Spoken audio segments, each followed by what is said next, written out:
নতুন একটা DSP circuit নিয়ে আসলাম।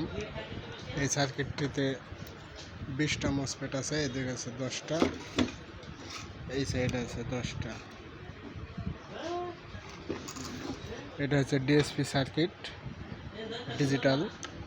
এই সার্কিটটিতে আইপিএস বানাইলে ইউপিএস মোড 100% এবং কোনো প্রকার ভোল্টেজ ড্রপ করবে না। 220 ভোল্ট আউট হবে, যতই লোড দিয়ে আমরা 220 ভোল্টই থাকবে। এটা হচ্ছে 1000 ভিএ একটা আইপিএস বানাবো আমরা। সার্কিটটি ঢাকার থেকে আনা হয়েছে, এখনও চেক দেওয়া হয়নি। সার্কিটে চেক করবো আমরা, দেখবো আসলে ঠিক আছে কিনা।